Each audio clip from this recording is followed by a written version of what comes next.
يا رب قد غفلنا وكلنا طمعون في عفو. السلام عليكم ورحمة الله وبركاته.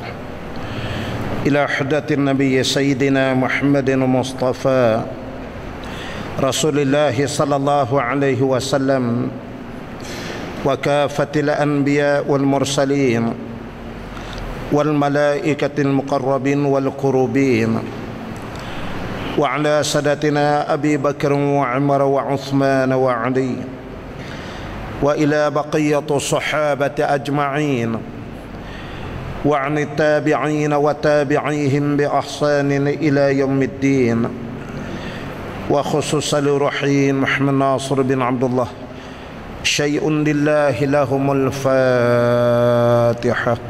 أعوذ بالله من الشيطان الرجيم. بسم الله الحمد لله إياك نعبد وإياك نستعين اهدنا صراط الذين أنعمت عليهم. الحمد لله رب العالمين، والصلاة والسلام على أشرف الأنبياء والمرسلين سيدنا محمد وعلى آله وصحبه أجمعين. سبحانك لا علم لنا إلا ما علمتنا إنك أنت العليم الحكيم. ربنا افتح بيننا وبين قومنا بالحق وأنت خير الفاتحين. اللهم فقهنا في الدين وعلمنا تأويل، ولا حول ولا قوة إلا بالله العلي العظيم. اللهم بنورك اهتديت وبفضلك استغنيت وبك أصبحت وأمسيت. ذنوبي بين يديك نستغفرك ونتوب إليك. أما بعد، فقد قال الله تعالى في الكتاب العزيز: أعوذ بالله من الشيطان الرجيم، بسم الله الرحمن الرحيم، كل نفس ذائقة الموت. Maksud daripada firman Allah Ta'ala, sesungguhnya setiap sesuatu yang hidup itu pasti akan merasai kematian. Muslimin dan muslimat yang dirahmati Allah sekalian, pagi ini insyaAllah kita menyambung lagi. Kita berhubung dengan kematian, dan satu perkara yang sungguh-sungguh dipesan oleh para ulama berdasarkan hadis Rasulullah sallallahu alaihi wasallam, supaya kalau dapat seboleh mungkin orang yang mati, yakni yang meninggal dunia itu, dikebumikan di tempat yang terbaik di atas muka bumi ini. Dan persoalan ini lebih memberatkan ke atas waris yang hidup.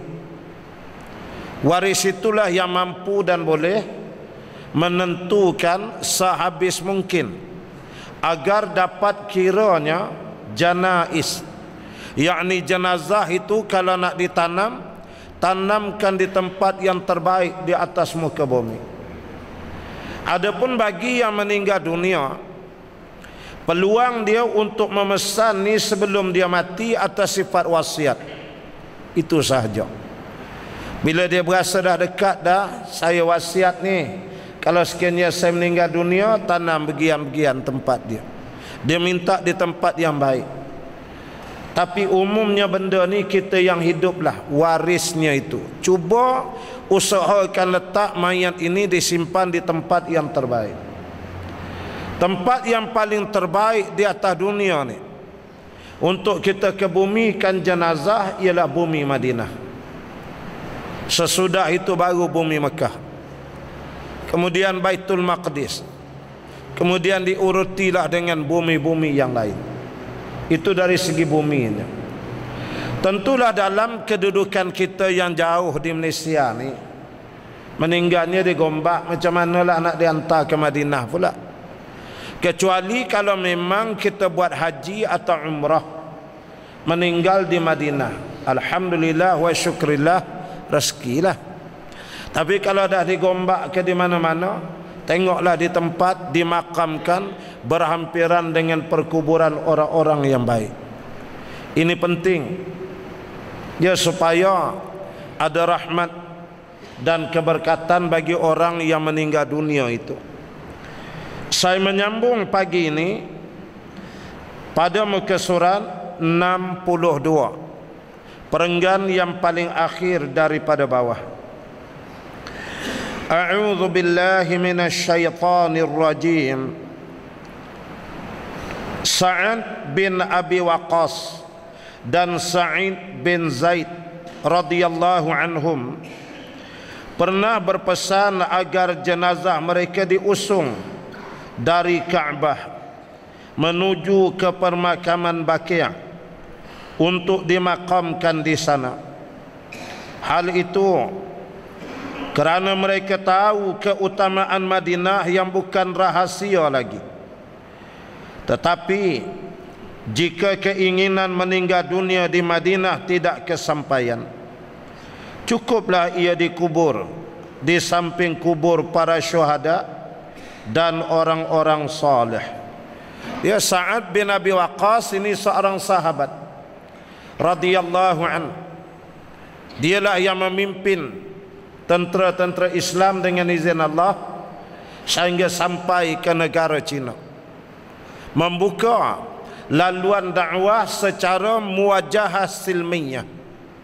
Tak terjadi perang setara mana sangat. Islam masuk ke negara China ni secara berdakwah, tidak ada angkat senjata. Yang bertempur, yang berperang ratusan tahun, ribuan tahun di China, sehingga bina tembok besar apa semua, itu di kalangan suku Sakat, puak-puak Cina dia. Tapi Islam masuk tu cara damai. Apabila Khalid dia sergah raja yang memerintah negeri Cina pada masa itu, di mana menurut riwayatnya raja tu bagi tahu dia, elok kamu balik ajalah. Sesungguhnya tentera aku terlalu ramai, sedangkan tentera kamu tak banyak mana jumlahnya. Lalu Khalid ibn al-Walid menyatakan, demi Allah, wahai raja, sesungguhnya aku datang dengan tentera-tentera Islam, di mana kepala kuda dia berada di hadapan istana kamu, ekornya berada di Madinatul Munawwarah. Nah, ni orang panggil bahasa-bahasa perang. Bila dia sergah raja Cina, gambarannya ramailah tentera dia. Jadi terkesan dan jadi takut, akhirnya dia menerima Islam. Dan di negara Cina sana ada tempat kalau kita pergi melawat, dia di kawasan Guangzhou dan sebagainya, dia tulis di situ apa yang dia namakan sebagai makam Khalid ibn al-Walid. Makam itu bukan kubur dia. Kebanyakan ulama menyebut makam itu dengan maksud tempat di mana Khalid pernah singgah dan mendarat untuk menyebarkan Islam di Cina. Khalid dan seorang sahabat, Sa'id bin Zaid, dia pernah pesan dan mewasiatkan, kalaulah Allah mentakdirkan saya ni mati di Mekah. Nah, sebab dia memang orang Mekah, ya, Sa'ad bin Abi Waqqas ini, kalau saya meninggal di Mekah, tolong usung jenazah saya bawa ke Madinah. Jauh tu, 500 km. Pasal dia tahu kelebihan bumi Madinah itu. Sebagaimana yang pernah kita sebut, sabda Rasulullah sallallahu alaihi wasallam, sesungguhnya bumi Madinah itu adalah ubat. Tanahnya adalah ubat, debunya adalah ubat, pohon dan buah-buah kayunya juga adalah ubat kepada seluruh manusia. Dan Rasulullah sallallahu alaihi wasallam telah menyebut dalam banyak hadis, sesungguhnya bumi dan tanah Madinah adalah bumi yang diharamkan daripada sentuhan api neraka. Ini di antara kelebihan yang ada pada Madinah, sehingga Khalid mewasiatkan supaya dihantar jenazah dia balik ke Madinah, tanam situ kalau ada ruang peluang. Tapi kata ulama, kalau dah tak boleh, tak ada rezeki, usahakan tanam jenazah tu di sisi orang-orang yang soleh, sebelah kubur tok guru ke. Kalau dapat tanam tepi kubur tok kenali ke, misalan sekadar contoh, letak di tepi orang-orang yang baik, para syuhada. Kita tahu kata yang ni kubur syuhada, ke bumi tepi tu ada kelebihannya. Diriwayatkan oleh Ka'ab Ibnul Ahbar bahawa ia pernah berkata kepada seorang penduduk Mesir yang hendak meninggal dunia, apakah kamu punya keinginan terakhir? Dia ni satu kisah Ka'ab bin Ahbar. Dia tengok ada seorang orang Mesir nak meninggal di Mesir. Lalu dia tanya, boleh jadi tuan ada permintaan terakhir ke apa-apa, bagi tahulah. Ia menjawab, ya. Kata yang nazak tu ada, kata dia. Ka'ab bertanya, apa itu? Apa bendanya? Ia menjawab, aku ingin diambilkan tanah merah yang terletak di sebuah lereng gunung di Mesir. Ka'ab bertanya, semoga Allah mengasihimu. Apa maksudmu? Ia menjawab, tolong nanti masukkan tanah itu ke dalam kuburku. Ka'ab berkata, kamu berkata seperti itu? Kamu kan sekarang berada di Madinah dan kamu tentu tahu keutamaan permakaman Baqi'. Menurut keterangan kitab-kitab Allah yang terdahulu, ia adalah sebuah tempat yang sangat suci. Dia ni orang Mesir, nazak dia sakit di Madinah. Bila ditanya apa last farewell, permintaan akhir apa benda, dia kata kalau boleh tolong pergi ke Mesir, ambil sekepal tanah daripada satu bukit yang berwarna merah, masanya tanam saya masuk sekali, saya nak ambil barakah. Ada setengah di kalangan ulama mencatatkan yang dimaksudkan tanah di Mesir itu ialah Bukit Turi Saina. Dia tempat Nabi Musa alaihi salam bermunajat. Jadi dia nak ambil barakah kenabian dan kerasulan Nabi Musa. Bilanya dia bercakap gitu, maka Ka'ab bin Ahbar pun menyatakan, Ka'ab ini seorang sahabat dan dia ni rahib. Rahib kita panggil pendeta, asalnya dia dari kalangan keturunan Yahudi. Ya. Dia kata, macam mana awak suruh dia ambil tanah bukit di Mesir, kan awak kat Madinah ni. Mana ada tempat nak simpan mayat melainkan terbaik di Madinah ni, kata dia. Nah, ini menunjukkan bahawa para sahabat radhiyallahu anhum mereka memerhatikan kelebihan Madinah sebagai tempat untuk dikebumikan para jenazah. Menurut para ulama, tidak ada tempat apapun yang dapat membuat suci dan bersih seseorang dari dosa kecuali taubat yang murni disertai amal-amal saleh. Adapun kaitannya dengan tempat yang dianggap suci ialah dalam pengertian apabila seseorang melakukan suatu amal saleh di tempat tersebut, maka pahalanya akan dilipat gandakan daripada tempat-tempat yang lain kerana barakahnya. Baik, Tok Guru kitab ni dia pesan semua. Dia kata walaupun disebut dalam hadis Madinah tu berkat, Mekah tu berkat, ini maklum, tapi ingat satu perkara yang jangan sama sekali kita tinggalkan.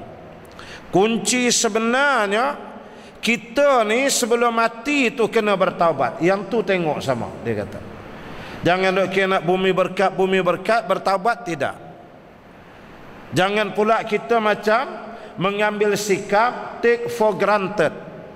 Kita macam ambil peluang. Aku dah duduk Madinah, tak apalah maksiat ke mana pun, esok mati simpan, bumi ni berkat. Memang buminya berkat, tapi jasad kita juga masih hidup, kena bertaubat tu, jangan ditinggalkan. Dengan istighfarnya, merayunya, minta ampunnya. Lepas pada tu mati dalam bertaubat, tahu-tahu dikebumikan di Madinah, alhamdulillah. Taubat tu jangan lupa, tu kita kena buat. Adapun bumi berkat tu berkatlah, kita tak boleh nafi, kata dia. Tapi jangan sampai kita pula terlupa ke diri kita untuk bertaubat. Sebab kunci sebenar pusing ke mana pun taubat tu lah.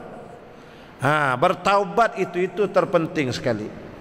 Diriwayatkan oleh Malik dari Hisham bin Urwah dari ayahnya bahawa ia berkata, saya lebih suka dimakamkan di permakaman lain daripada di permakaman Baqi', kerana saya khawatir akan menyingkirkan tulang-tulang mayat orang-orang yang saleh yang sudah ada di sana terlebih dahulu, atau kubur saya berdampingan dengan kubur orang yang zalim. Ini menunjukkan bahawa masalah keutamaan mengebumikan mayat di tempat-tempat yang dianggap suci masih bersifat kontroversial. Bahkan sementara orang yang justru lebih suka mayatnya dimakamkan bersama kaum kerabat sendiri atau tetangga atau teman-temannya. Nah, ini satu riwayat pula, dia perkukuhkan hujah. Yang penting kita tu bertaubat, yang tu jangan tinggal. Nabi SAW tiap-tiap hari beristighfar paling kurang 100 kali. Dia yang tu kita jangan tinggal. Baik, sebab itu kata dia ada ulama, Malik bin Hisham, dia daripada Malik Hisham bin Urwah, dia bagi tahu, dia kata, saya ni kalau meninggal, tok sagaduh lah nak hantar jenazah saya tanam di bumi Madinah, saya tak apa, tanam ke mana pun saya tak kisah, sebab saya jadi risau, kata dia. Itu dia pandangan dia tu. Dia tak nafikan bumi Madinah tu bagus, tu tak nafi, cuma risau saya, kata dia, tahu-tahu saya mati, mayat saya pun dibawa nak ditanam di Madinah, rupa-rupanya Baqi' dah penuh, nak tebuk lubang sini tak ada, nak korek lahat sini tak ada tempat, akhirnya korek kubur orang lain, lepas tu angkat keluar tulang tu pergi simpan tempat lain. Mekah Madinah macam tu lah, itu memang biasa sistem di sana. Lebih kurang setahun 3 tahun dia korek, dia keluarkan, simpan tulang tempat lain, kosong lahat tu orang lain masuk, dia rotation gilih. Barakahnya kekal sampai hari kiamat. Saya ni, kata Tuan Alim tu, yang tu yang saya tak apa sedap, dia kata, ulah dek saya nak bagi berkat ke Madinah tu, tulang orang lain pula dikeluarkan. Yang tu yang saya tak nak tu, dia kata. Jadi daripada saya tu macam menyusah-nyusahkan buat tak tenang aja arwah yang sebelum, tanam je lah saya tempat lain. Dia mengambil sikap dan pendirian. Mudah-mudahan sahaja kebaikan dia untuk tidak mengganggu penduduk Baqi' itu, menyebabkan Allah Ta'ala beri berkat ke dia walaupun dikebumikan di tempat yang lain. Macam tu. Jadi soal mesti di Madinah, kata dia itu masih boleh diperbahaskan. Cuma kalau ada peluang, bismillah, jalan terus. Ramai juga orang-orang Malaysia kita kan yang meninggal dunia di Madinah dan dikebumikan di sana. Itu soal rezeki. Tapi setengah di kalangan setengah orang alim dia macam itulah. Cuma kata dia pesan juga, kalau sekiranya saya dikebumikan lain daripada Baqi', pastikanlah kalau nak ke bumi saya letak sebelah orang-orang alim lah. Tu dia pesan. Jangan tanam saya sebelah kumpulan-kumpulan gangster yang ditembak mati dek polis pula. Jadi susah duduk sebelah berjiram macam ni, saya pun tak sedap gitulah. Makanya dia kata letak tanam dia dekat tempat orang-orang alim. Yang tu pun jadi dah, dia kata. Mengenai masalah Nabi Musa alaihi salam, dia menampar mata malaikat maut sehingga buta. Ada 6 versi pendapat sebagai berikut. Ini dia bahas sajalah. Kita dah baca kisah bagaimana Nabi Musa alaihi salam ketika nak meninggal dunia, dia berniat dah nak meninggal dunia di Baitul Maqdis, Muqaddasah, bumi yang suci. Maka dalam perjalanan dia duk mengangkat nak sampai tu malaikat maut sampai nak ambil nyawa dia. Dah dia tak sampai lagi ke Baitul Maqdis menurut satu riwayat. Lalu Nabi Musa tampar malaikat maut, lepas tu dia cucuk mata malaikat maut dengan jari dia. Ini kisah yang kita dah baca sebelum. Baik, dia tampar, dia cucuk sampai ke buta mata malaikat maut sebelah. Bagaimana kisah ini? Ada 6 gambaran yang diberikan oleh kepelbagaian ulama. Ya, kita bacakan. Pertama, hal itu bersifat fiktif atau tidak merupakan peristiwa yang nyata. Tetapi pendapat aliran Salimiyah ini dianggap keliru kerana para nabi itu boleh melihat wujud malaikat, termasuk Nabi Musa alaihi salam. Pendapat yang pertama menyatakan ini fiction aja. Benda jelas tak jelas, ya tak ya, nampak tak nampak malaikat tu sama banyak, kata dia. Maka kata Tok Guru kitab ni, yang ni keliru. Sebab semua Nabi Rasul dia bukan kasyaf dah. Kasyaf tu kita. Dia bila kita alim atau alimah, kita beramal, kita apa, Allah jadikan kasyaf, yakni pandang tembus. Tengok dinding tapi dah nampak yang di sebelah dinding, dia panggil kasyaf. Kita Nabi-Nabi ni lebih pada kasyaf lagi. Rasulullah sallallahu alaihi wasallam berada di Madinah, tapi Rasulullah boleh nampak peristiwa yang akan terjadi di akhir zaman. Di zaman kita apa nak berlaku ni Nabi dah nampak di Madinah 1000 tahun dulu. Itu pandangan Nabi-Nabi itu tembus, dia tu macam tu. Dah dia Nabi Rasul, cahaya nubuah itu. Makanya kalau dikata benda ni macam fiction aja, Nabi Musa katanya tak nampak malaikat, tak kena tu.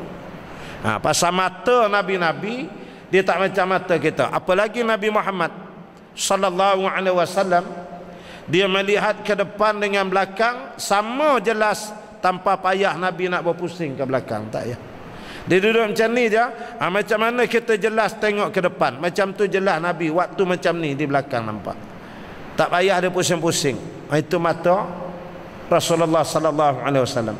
Ini pendapat pertama, dia kata tak kuat.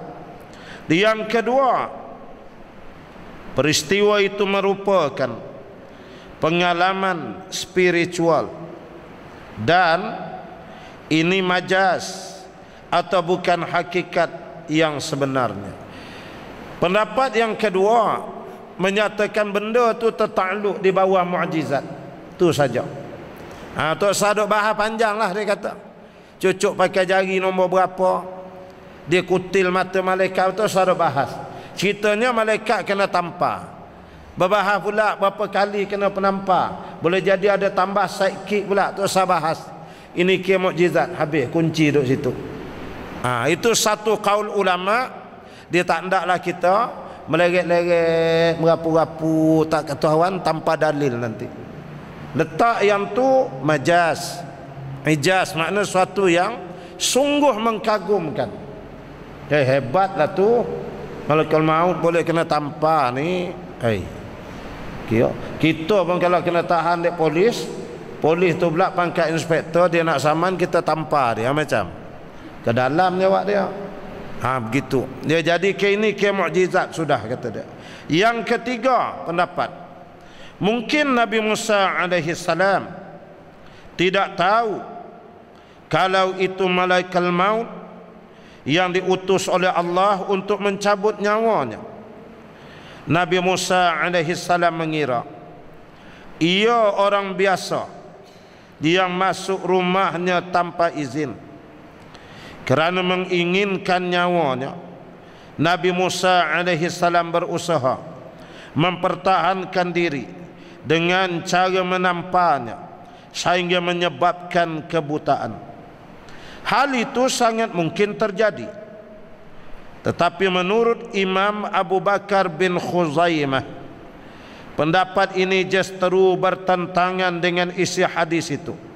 Dia menyatakan bahawa ketika malaikat maut kembali kepada Allah, ia melapor, "Ya Tuhanku, Engkau utus aku kepada seorang hamba yang tidak menginginkan kematian.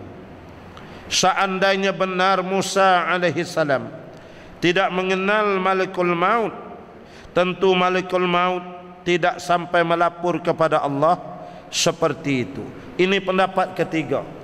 Dia kata begini, nyatanya kata dia, Nabi Musa tu sendiri tak tahu kata yang datang tu malaikat maut.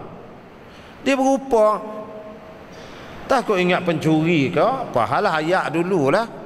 Itu dia tampaknya kata dia. Tumbuklah kita sendiri tengah duduk dalam rumah, tak tu berdiri je seorang. Mulalah kita agak ni pencuri ke apa lawan. Macam itulah dia kata Nabi Musa tu. Dia tak tahu kata yang datang tu malaikat maut. Dia ingatnya orang biasa, dia tampaknya lah.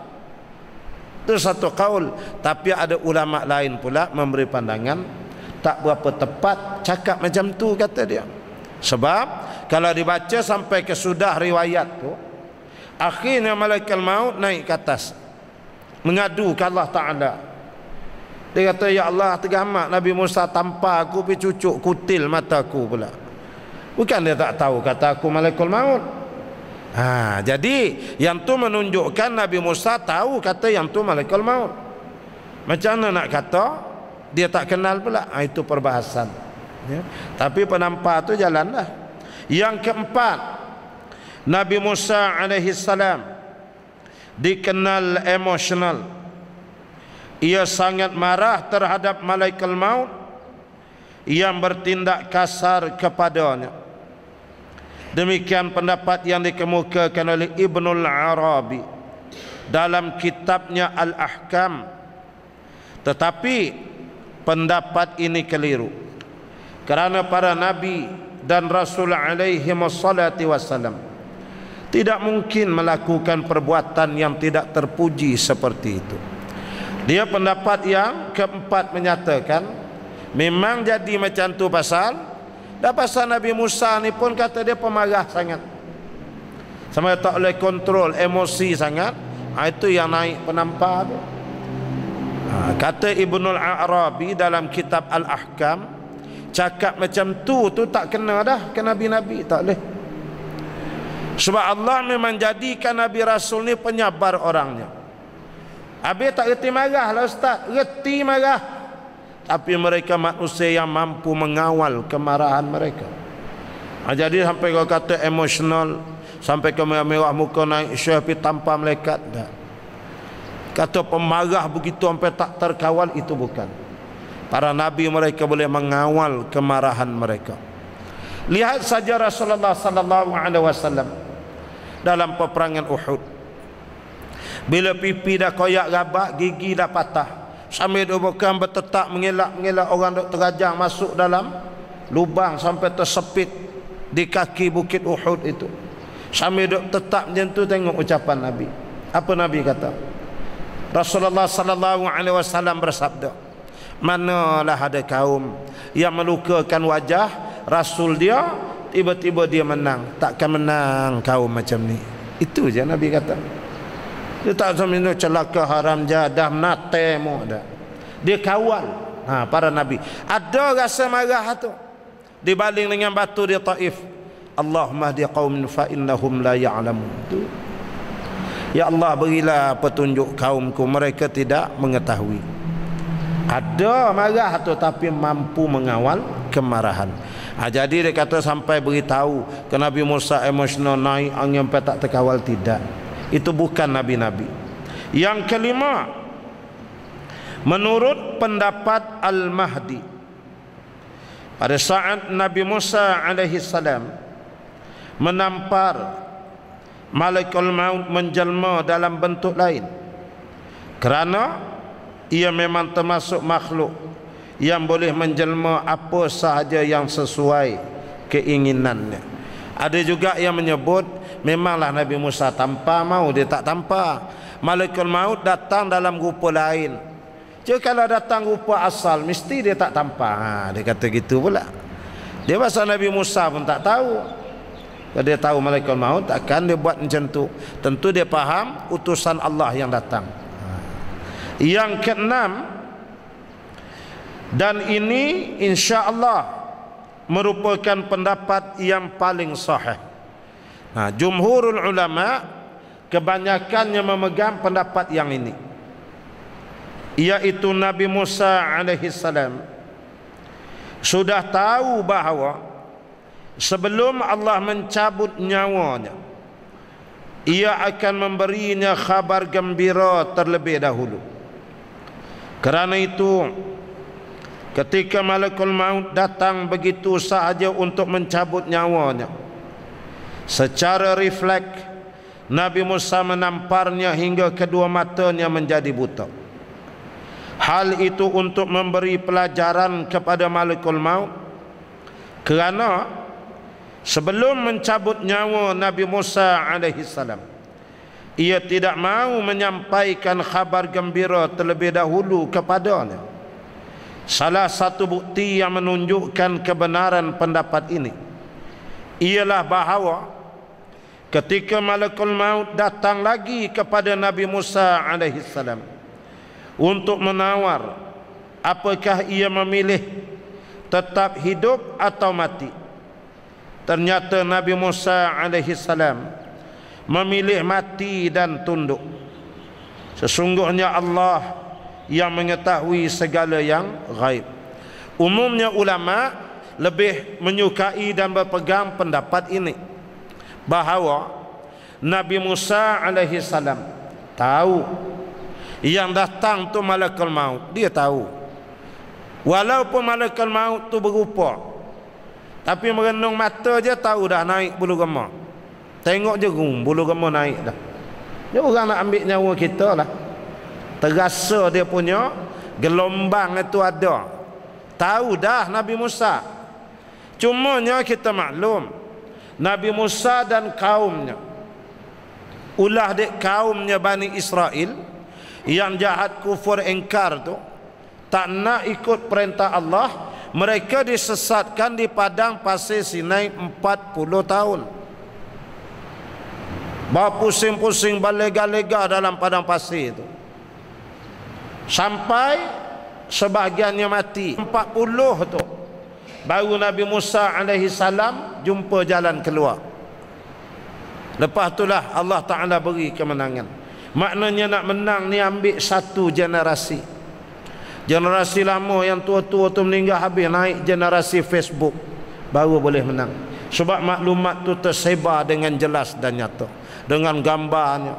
Saya tengah berceramah sini ni, masuk dah satu dunia tahu saya kuliah. Kuliah tak habis lagi. Kalau ada seorang pum aja tu, dia send habis. Masuk Facebook, satu dunia tahu. Pagi ni kita berceramah bab Malakul Maut di masjid Greenwood.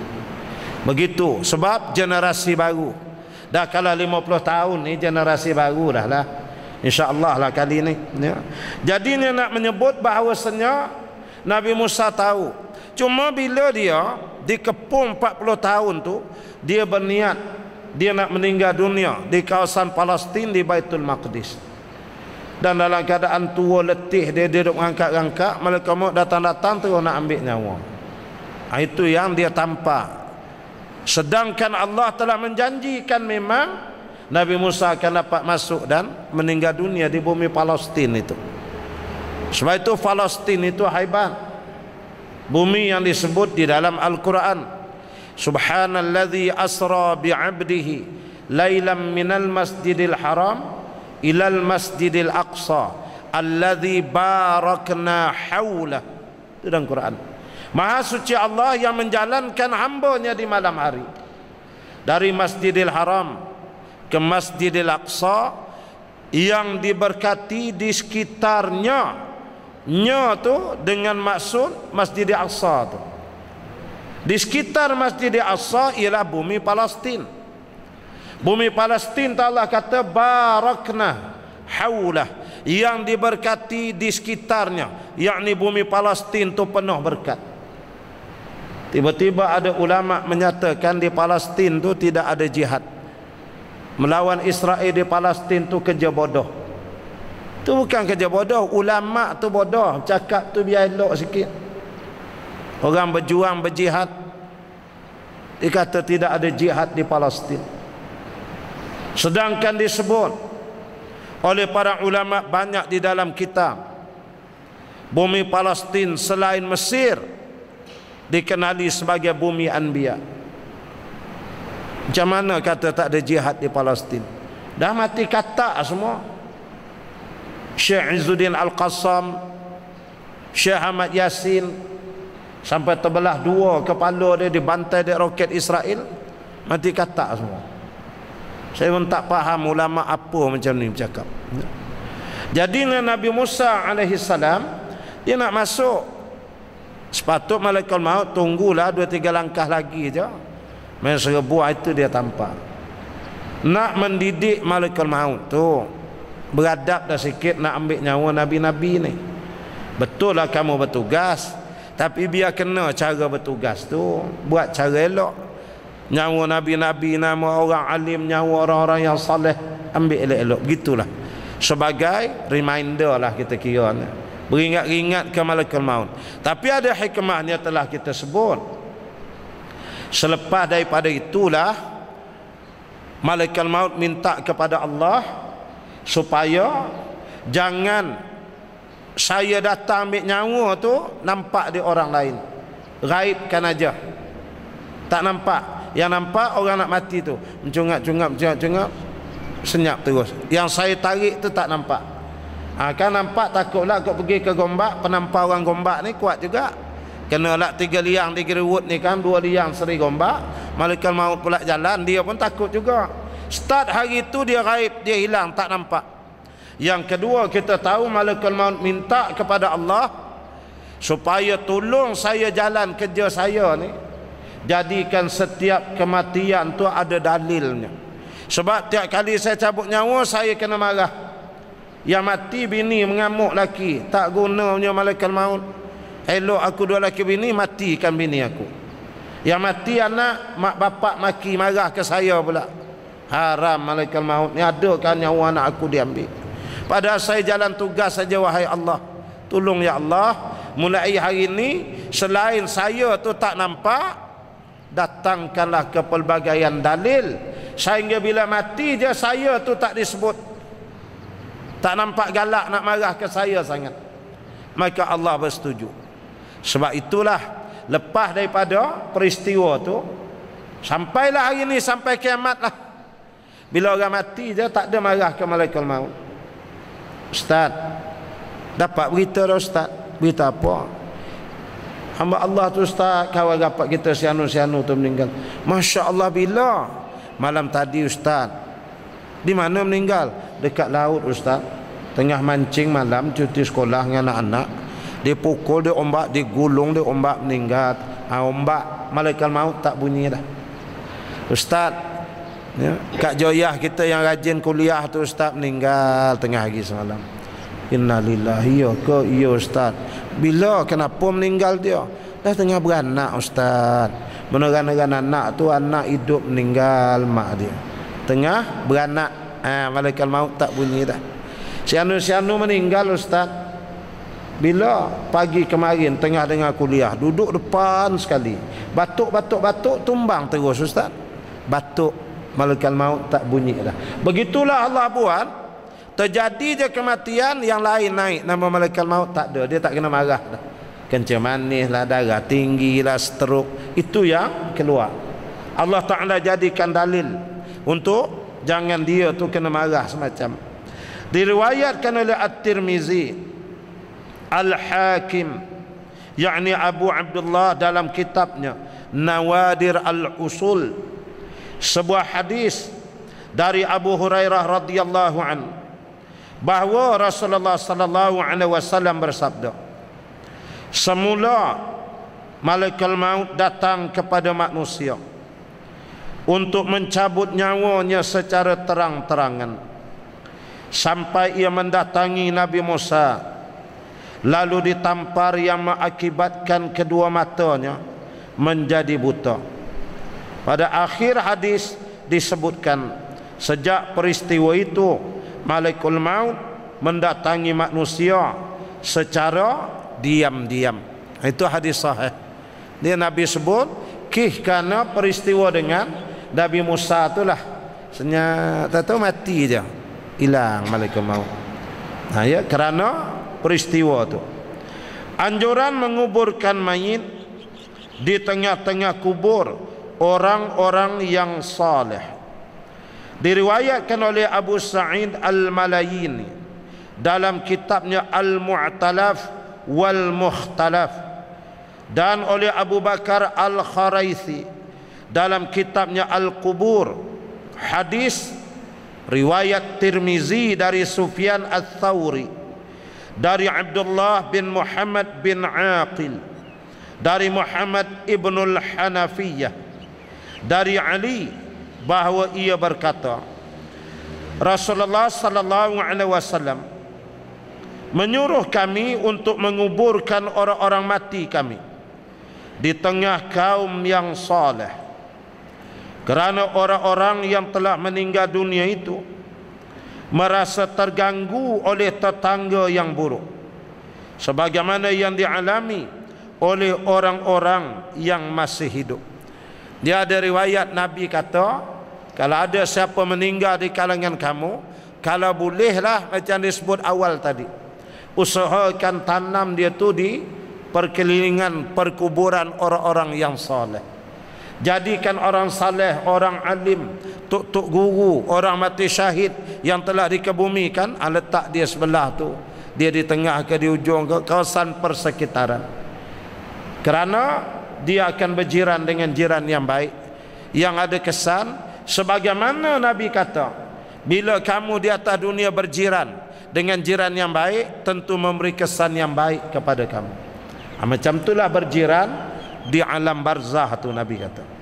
Dalam riwayat Ibnu Abbas, Nabi sallallahu alaihi wasallam bersabda, apabila salah seorang kalian meninggal dunia, bungkuslah dengan kain kafan yang baik, segerakan melaksanakan wasiatnya, dalamkanlah liang lahatnya, dan jauhkan dari tetangga yang buruk.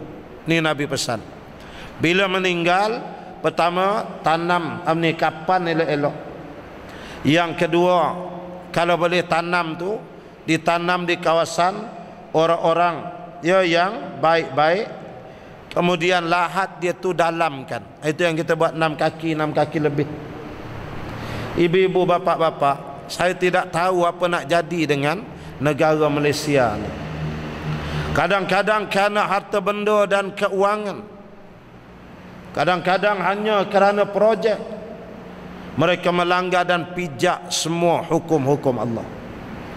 Sekarang ini negeri Johor sedang digegarkan dengan kebangkitan dan kemarahan rakyat di Johor, khususnya yang berada di kawasan Penggerang, wilayah-wilayah Penggerang, Batu Pahat sana.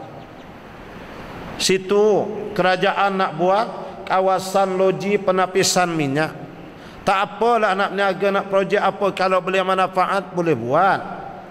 Tapi di kawasan Penggerang itu ada kawasan kubur yang besar. Sehingga hari ini sudah digali hampir 300 perkuburan yang dikorek tanpa izin daripada waris-waris masing-masing. Kemudian tengkorak-tengkorak mayat-mayat yang dikorek ni dibungkus-bungkus dia dalam kain, dilonggok-longgok bawah pokok. Lepas tu diangkat, susun serak aja dalam van. Masa nak balik tu, nak dipindahkan, lepas tu cangkul-cangkul ambil tindan, lintang-lintang letak atas mayat. Semua ada gambar, dah dikeluarkan dah. Sehingga marah orang-orang Johor sekarang. Puang hajarnya kontraktor ni. Pakai nak duit je, korek ikut suka dia. Ada yang dikorek tak sempurna. Tulang kaki tangan ada tengkorak tinggal tak dibawa. Lepas tu susun tinda-tinda dengan pungkis, cangkul. Kemudian dibawa, ditanam ke tempat lain. Digali 15 inci aja. Sekaki 2 inci, sekaki 3 inci. Tak sampai sekaki setengah pun. Kubur apa macam tu? Sepatutnya dia kena tanam 6 kaki lagi. Itu hukum. Sebab kalau 15 inci anjing boleh korek makan tulang ni. Bani Adam ni ada karamah, ada kemuliaan dia. Orang-orang Johor khususnya waris-waris di Penggarang mengamuk. Saya pun mengamuk kalau kena waris kita kan. Kita pun marah. Bahkan Cina pun marah, menangis-nangis. Cina lagi lah bab-bab roh ni, dia lagi pelik pada kita. Suai tak suai apa semua dia ada kira dia. Akhirnya bila orang dah meledak marah, kebangkitan berlaku, baru kelang kabut Mufti Johor keluar fatwa, hentikan dulu digali kubur-kubur ni. Dah yang dah digali dekat 300 mayat.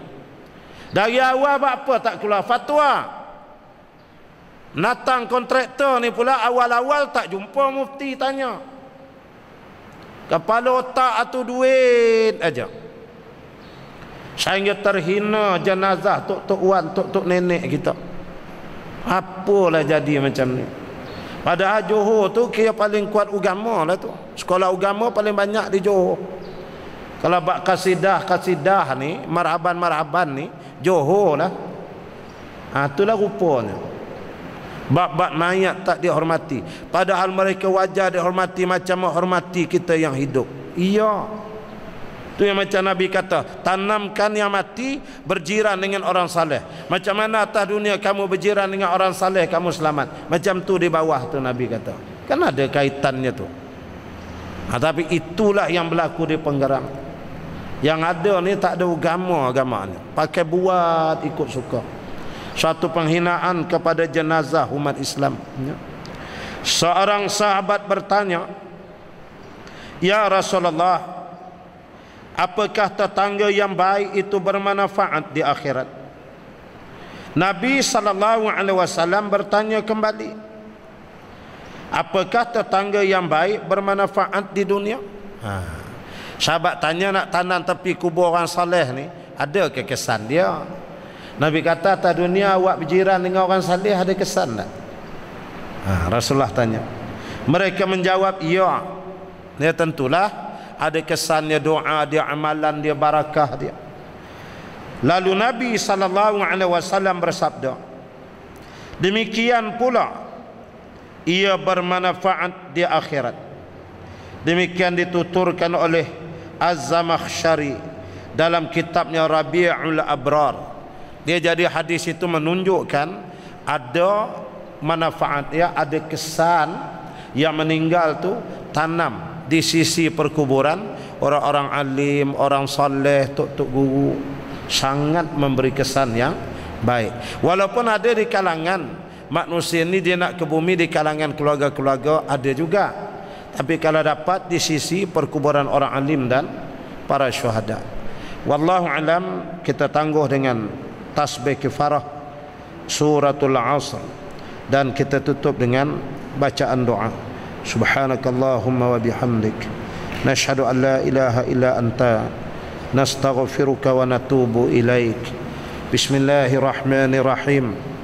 Wal 'asri innal insana lafi khusr illa alladhina amanu wa 'amilus solihat wa tawasaw bil haqq wa tawasaw bis sabr. أعوذ بالله من الشيطان الرجيم. بسم الله الرحمن الرحيم. الحمد لله رب العالمين والصلاة والسلام على أشرف الأنبياء والمرسلين سيدنا محمد وعلى آله وصحبه أجمعين. اللهم نور بالعلم قلوبنا واستعمل بطاعتك وخلص من الفتن والمحن أسرارنا واشغل بالاعتبار أفكارنا وقنا شر وساوس الشيطان وأجرنا منه يا رحمن حتى لا يكون له علينا سلطان برحمتك يا أرحم الراحمين. والحمد لله رب العالمين وبالله توفيق والهداية. السلام عليكم ورحمة الله وبركاته والله أعلم.